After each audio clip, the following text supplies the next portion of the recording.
প্রিয় দর্শক, আসসালামু আলাইকুম।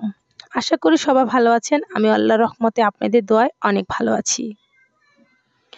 আজকের ভিডিওতে দেখাবো আমি আমাদের হাঁসের বাচ্চাগুলো।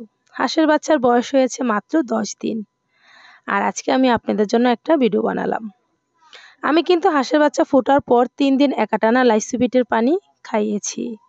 আর এই যে আমার হাতে প্যাকেটটা দেখছেন, এটা কিন্তু লাইসোবিট। আর এই লাইসোবিট প্যাকেটটা কিন্তু যেকোনো ডক্টরের দোকানেই পেয়ে যাবেন।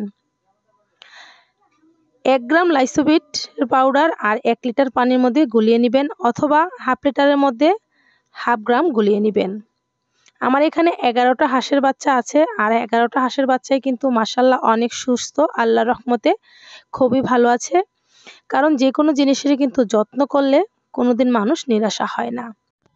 আর এই লাইসোবিট প্যাকেটটার দাম হচ্ছে গিয়া 70 থেকে 80 টাকা। কোনো দোকানে 70 টাকা রাখে, আবার কোনো দোকানও 80 টাকাও রাখে। অনেকেই আছে 70 টাকা 80 টাকা এবং কি 100 টাকার জন্য কোনো ওষুধ হাঁস মুরগিকে খাওয়াতে চান না। তবে 100 টাকা 80 টাকার জন্য কিন্তু অনেক হাঁস মুরগি মারা যায় এবং কি অসুস্থ হয়ে পড়ে। যারা বোঝেন তারা কিন্তু কখনো এই ভুলটা করবেন না বা করে না। অবশ্যই এই বাচ্চা ফোটার পরপর লাইসোবিটের পানি খাওয়াবেন, এতে করে কিন্তু ভালো একটা ফলাফল পাওয়া যাবে। অনেক মা বোনেরা আছেন গ্রাম অঞ্চলে কিন্তু হাঁস মুরগি পালতে পছন্দ করেন, কিন্তু কিভাবে পালবেন বুঝেন না। যারা লাইসোবিটের প্যাকেটটা চিনেন না এবং কি পেতে কষ্ট হয়, তারা কিন্তু লেবুর রস আর চিনি মিশিয়ে পানির সাথে গুলিয়ে কয়েকদিন খাওয়াতে পারেন, এতে করে কিন্তু ভালো একটা ফলাফল দিবে। 1 লিটার পানির মধ্যে 2 থেকে 3 টেবিল চামচ লেবুর রস দিবেন, আর 1 থেকে 2 টেবিল চামচ পরিমাণ চিনি দিয়ে শরবতের মতন গুলিয়ে দিয়ে দিবেন। দেখবেন এই পানিটা খেলেও কিন্তু হাঁসের বাচ্চার যে একটা দুর্বলতা থাকে, দুর্বলতা কাটিয়ে যায়, আর হাঁসের বাচ্চাগুলো সুস্থ স্বাভাবিক হয়ে যায়। প্রিয় দর্শক, যারা প্রাকৃতিকভাবেই হাঁস মুরগি পালন করতে চান, তারা কিন্তু আরেকটা উপায়ও পালতে পারেন। আমি কিন্তু 10 দিনের পর থেকে হাঁসের বাচ্চাকে একদিন পরপরই কিন্তু আমি রসুন পানি খাওয়াই।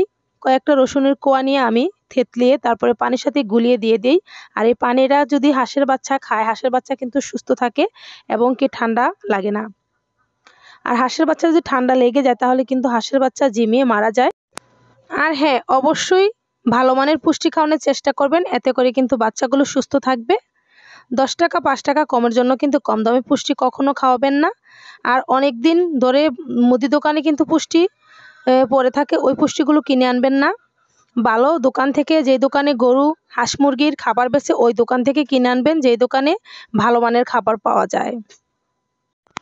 10 দিনের ভিতরে বাচ্চাগুলো কিন্তু আলহামদুলিল্লাহ অনেক বড় হয়েছে হাঁসের বাচ্চাগুলো, কারণ আমি অনেক যত্ন নিয়েছি বাচ্চাগুলোর। আর বাচ্চাগুলো কিন্তু আমি সারাদিনই ছেড়ে রাখি, বাচ্চাগুলো কিছুই হয় না, কারণ আমার উড়ানের মধ্যেই থাকে, আর আমি একটু খেয়াল রাখি বাচ্চাগুলো। 15 থেকে 20 দিনের আগে কিন্তু বাচ্চাগুলো কখনো পানিতে নামাবেন না, তাহলে কিন্তু ঠান্ডা লেগে যাবে। 20 দিনের পর থেকে ওদেরকে সবুজ খাবার দিবেন। ছোট ছোট কচুরির ফেনা অথবা শামুক কুড়িয়ে আনবেন। শামুক খাওয়ালে কিন্তু অনেক খরচ কমে যায়। আর শামুক খাওয়ালে কিন্তু পুষ্টির মতন অনেক গুণাগুণ থাকে, কারণ শামুক খাওয়াইলে খুব দ্রুত হাঁসের বাচ্চা বড় হয়। যাদের হাতের কাছে শামুক পাওয়া যায়, তারা কিন্তু শামুক খাওয়ানোর চেষ্টা করবেন। আর মাঝে মাঝে সবুজ খাবার দিবেন, ছোট ছোট কচুরি ফেনা, কারণ কচুরি ফেনা কিন্তু হাঁসের বাচ্চা খুবই পছন্দ করে। আমি কিন্তু এখনও দেইনি, কারণ বাচ্চাগুলোর বয়স মাত্র 10 দিন। আমি যখন 15 থেকে 20 দিন হবে, 20 দিনের পর থেকেই কিন্তু আমি হাঁসের বাচ্চাগুলো সবুজ খানা দিব। আশা করি ভিডিওটা ভালো লেগেছে।